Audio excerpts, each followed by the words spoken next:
40 miles east of central London, where the Thames turns brown and wide before it meets the North Sea, there's a sandbank called the Medway Approach Channel. Container ships, LNG tankers, and passenger ferries cross it every day, one of the busiest stretches of water on Earth.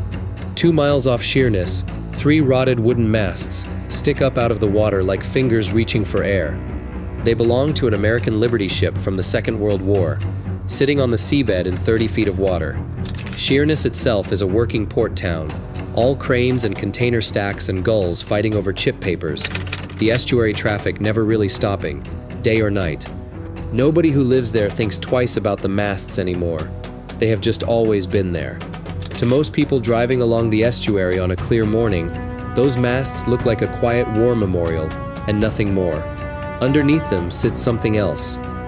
Locked inside the flooded, silt-packed holds of that broken ship is roughly 1,400 tons of live explosives. If it ever went off, the blast could throw up a wave big enough to flood the coast, shatter windows for miles inland, and tear through the gas terminals and chemical plants that line the river mouth. For 80 years, bomb disposal experts and government officials have studied this wreck and reached the same uncomfortable answer every time. Touching it might be the thing that sets it off. Every few years, a new team of engineers takes a fresh look at the problem, hoping modern equipment might finally offer a safer option. So far, none of them has found one. To understand how a floating bomb ended up parked at the mouth of London's river, go back to the summer of 1944. The Allies had landed in Normandy weeks earlier and opened the long-promised Second Front. But an army that size burns through supplies at a terrifying rate, and every day the front lines needed more ammunition, fuel, and food than the last. Keeping that pipeline running meant an endless line of merchant ships crossing a U-boat-infested Atlantic, hauling American war material straight into British ports before it was moved again, by rail and by coaster, down to the invasion beaches and the airfields of East Anglia. It was a system built entirely on momentum, and momentum meant ships kept moving, even when conditions did not favor moving them. One of those ships was a Liberty ship called the SS Richard Montgomery, named after an Irish-born general who died fighting for the Continental Army in the American Revolution. She was built at the St. Johns River Shipbuilding Company in Jacksonville, Florida, and launched on June 15, 1944. 441 feet long, a beam of 57 feet, just over 7,100 tons, powered by a single steam engine, putting out 2,500 horsepower. Nothing fast, nothing elegant. A Liberty ship was built cheap and fast, meant to be used hard, and, if it came to that, lost without much mourning. The United States built more than 2,700 of them during the war, an assembly line pace that sometimes turned one out in under a week. The Richard Montgomery was simply one more hull off the line, indistinguishable from hundreds of her sisters, until the night she was not. In August 1944, she sailed to Hog Island in Philadelphia, and her 5 holds were packed to the ceiling with the most dangerous cargo she would ever carry. Over 6,000 tons of high explosives, bound for American bombers stationed in East Anglia. 2,000-pound blockbuster bombs, built to level entire city blocks in a single hit. 1,000-pound bombs, 500-pound bombs, thousands of smaller fragmentation weapons, the kind meant to be scattered across airfields and troop columns, rather than dropped one at a time. More than 1,400 cases of phosphorus incendiaries and cluster munitions stacked into every available inch of her holds. 6,000 tons is roughly the weight of 600 fully loaded freight cars, all of it high explosive, packed deck to keel inside a hull made of thin steel plate, welded together in a matter of weeks. Under Captain Charles Wilkie, the Richard Montgomery left Philadelphia as part of convoy HX-301, one of dozens of formations that crossed the Atlantic that year, carrying the raw material of the war in Europe. She crossed without incident, which by 1944 was no longer a given. On August 20th, 1944, she reached the Great Nore anchorage in the Thames Estuary, ordered to wait there before joining a smaller convoy across the Channel to the newly liberated port of Cherbourg. The port war signal station at Southend controlled the anchorage, and the harbor master was stretched thin, juggling hundreds of loaded ships arriving and leaving every day. Wilkie was told to anchor off the northern edge of the Sheerness Middle Sand, a sandbank that shifted with every tide and ran close alongside the main shipping channel. That night, a summer gale blew in off the estuary. As the tide dropped, The harbor master at Southend noticed the Richard Montgomery sitting closer to the sandbank than she should have been. She was drawing more than 30 feet of water under all that cargo, deeper than her designers had ever intended, riding low enough that a sandbank barely visible at high tide became a real hazard at low tide. Officers tried repeatedly to signal Wilkie, warning him he was drifting into shallow ground. The messages went out by lamp and flag across a crowded, dark anchorage, in weather bad enough that visibility was dropping by the minute. Whether Wilkie ever saw them, or saw them too late to do anything about it, nobody has ever been able to say for certain. The warnings never reached him in time, or got lost somewhere in the wind and the dark. In the early hours of August 20th, the keel struck hard sand and stuck fast, 30 feet down, right on the edge of the bar. The gale that night was not unusual for the season, just badly timed. By dawn, Wilkie and his chief mate understood exactly how bad it was. She was not just aground. She was balanced on a ridge of sand, with 6,000 tons of explosives, pulling at a hull that was never built to take that kind of strain. Liberty ships were welded together fast during the war, not riveted the old way, and they were known for cracking under pressure. As the tide fell further, this one started to groan, then buckle, then twist. On August 23rd, 3 days after she grounded, the hull gave way.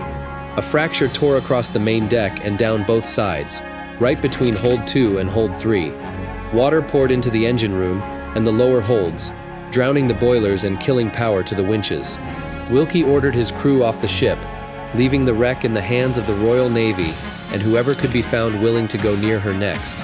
It was some of the most dangerous salvage work attempted anywhere during the war. Every bomb lifted out by hand could, in theory, have been the one that went off.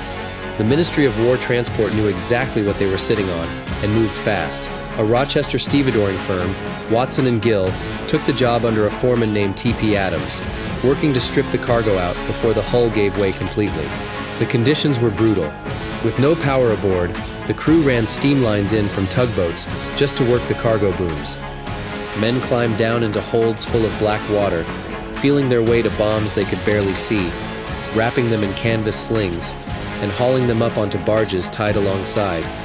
There was no way to check which bombs still had live fuses and which had been rendered safer by the flooding. Every lift was treated as though it could be the last one anybody made.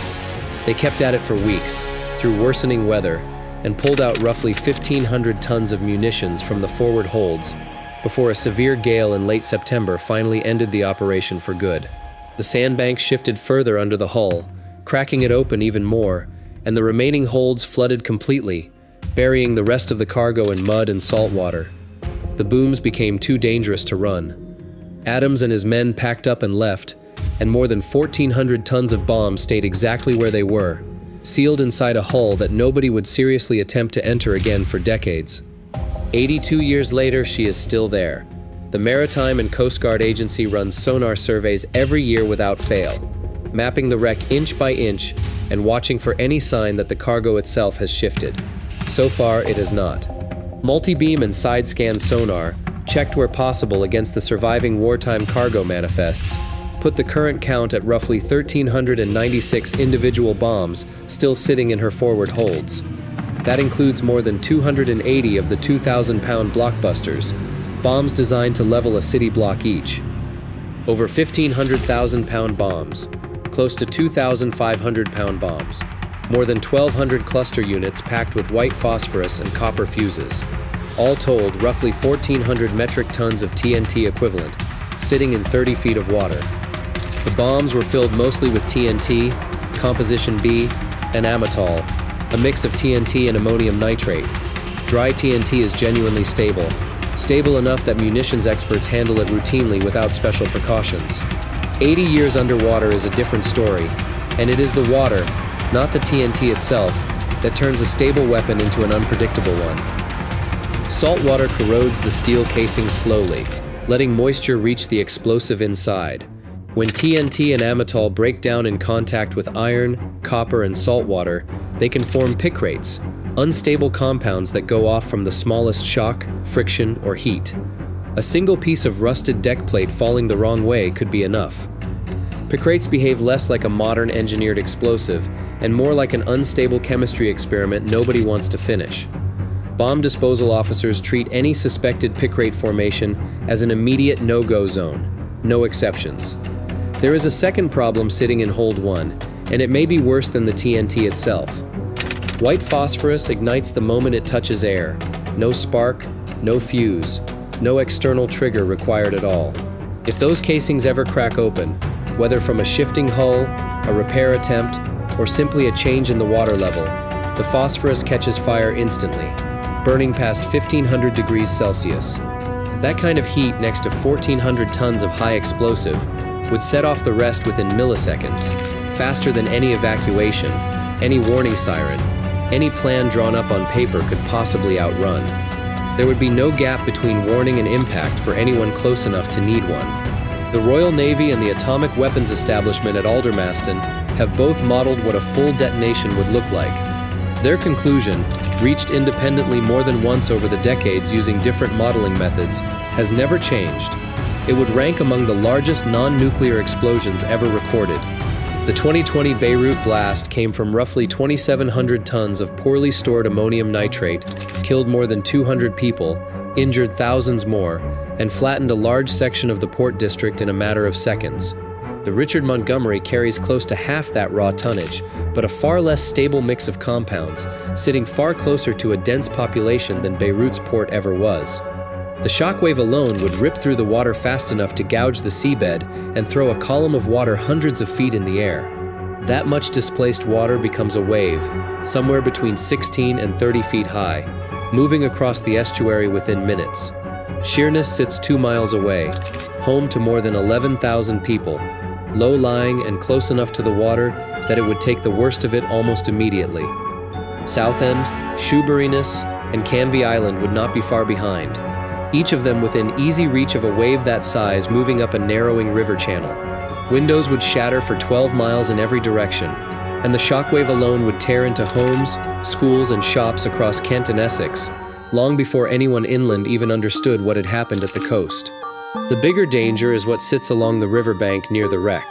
LNG terminals, oil refineries, chemical storage tanks, power stations, most of it built decades after the Richard Montgomery ran aground, with nobody at the planning stage seriously weighing what already sat 2 miles offshore. A blast or a wave hitting any of those could rupture fuel tanks, snap gas lines, and start fires that would knock out power across the southeast of England. The cost would run into billions. The death toll is harder to guess, and worse to think about, given how many of those communities sit well within a mile or two of the water. So why has nobody just dealt with it? Removed the bombs, built a wall around the wreck, blown it up on purpose under controlled conditions? The answer comes from 80 years of studies, near misses, and a fairly brutal set of facts about underwater bomb disposal. Sending divers in to carry the bombs out by hand was ruled out decades ago. The interior today is nothing like a ship anymore. It is a maze of collapsed steel, silt-choked corridors, and torn hull plating, reshaped over 8 decades by tide, corrosion, and slow collapse. And visibility in the Thames mud is measured in inches, not feet.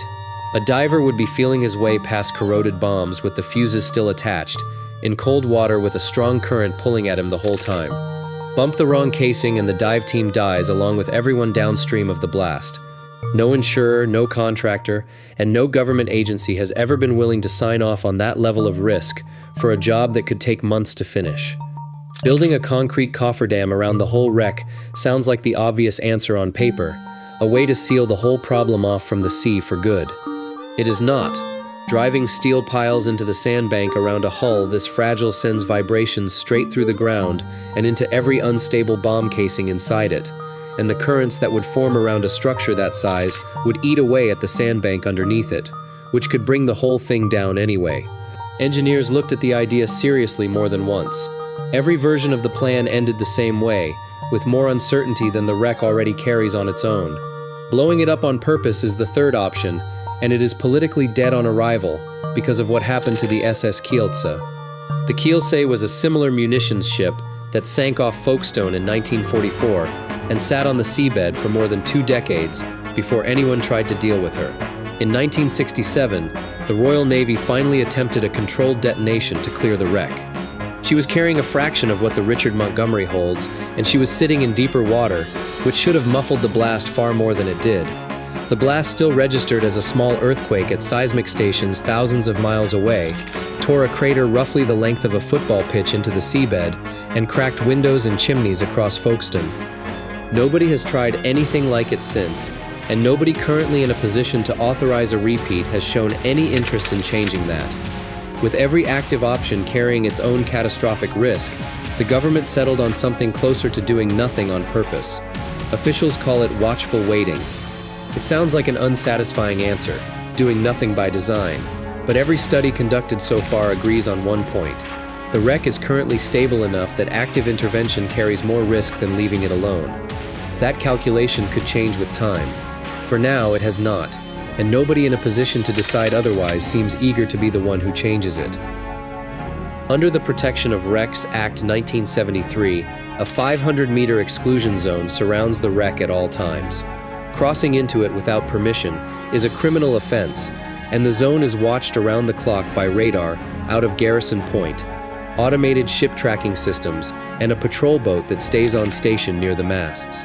Sensors near the wreck itself are designed to flag any unusual vibration or seismic activity in the hull, a kind of early warning system built for a disaster that would not allow for a second one. None of it can stop an explosion once it starts. All of it exists to make sure nobody accidentally causes one in the first place. The zone has still been breached. In 1980, a diving support vessel drifted into it and dragged its anchor toward the hull before police launches intercepted it in time. More recently, it has been jet skiers and social media thrill seekers trying to get close enough to film the masts, most of them caught and fined. Fences and patrol boats can stop people. They cannot stop the tide. The Thames Estuary moves constantly, and the sandbank holding the wreck in place is eroding. Sonar surveys over the last 20 years show the current scouring sand away from the bow and stern, leaving stretches of hull hanging unsupported over open water. The deck plating over Hold 1 and Hold 2 has already buckled and dropped onto the bombs beneath it. The ship has split into two sections along the original 1944 fracture, and the forward section, holding most of the explosives, is leaning further to port every year. Every survey cycle produces the same worrying comparison. Less sand than the year before, and the wreck sitting a little lower, a little more exposed to open water than it was the year before that. Nobody involved in monitoring the wreck talks about this trend reversing. The only question that seems to matter anymore is how many more years the sandbank has left in it. By the last decade, officials had run out of good options for standing still. The three masts still standing above the water put constant mechanical strain on the cracked deck beneath them every time a storm hits, and if a bad enough winter gale snaps them off at deck level, the impact alone could be enough to set off the bombs below. In 2020, the Department for Transport announced a plan to cut the masts down using remote diamond wire cutting equipment, taking the weight off the hull without touching the cargo underneath. Even this turned out to be agonizing. Weather delays, brutal currents, and months of acoustic testing to make sure the cutting equipment would not send vibrations down into bombs sitting just a few feet below the blade. Contractors needed specialized insurance just to take the job, coverage that reportedly took longer to arrange than the cutting itself. It is a small, careful operation, and it says everything about the wreck itself. Trimming 3 wooden masts required the kind of caution normally reserved for defusing a live bomb by hand, which functionally is close to what it was. Every option ever proposed, on paper and in engineering reviews stretching back decades, has run into the same wall. The wreck has been sitting long enough and shifting slowly enough that it has reached a kind of fragile equilibrium. Disturbing that equilibrium, even with the best intentions and the most careful engineering, is the one thing every study agrees not to risk. That leaves monitoring, patience, and the hope that erosion stays slow enough for engineers to keep at least a few years ahead of it. It is not a solution so much as a holding pattern that has now lasted longer than the war that created the problem in the first place. Stand on the shore at Sheerness on a gray morning, and the masts barely register. 3 thin lines against the water, easy to miss if you are not looking for them. Underneath them sits enough explosive force to flatten a town. What actually protects Sheerness is a legal exclusion zone, a patrol boat, and 80 years of nobody finding a way to move the wreck without risking the exact disaster everyone is trying to avoid.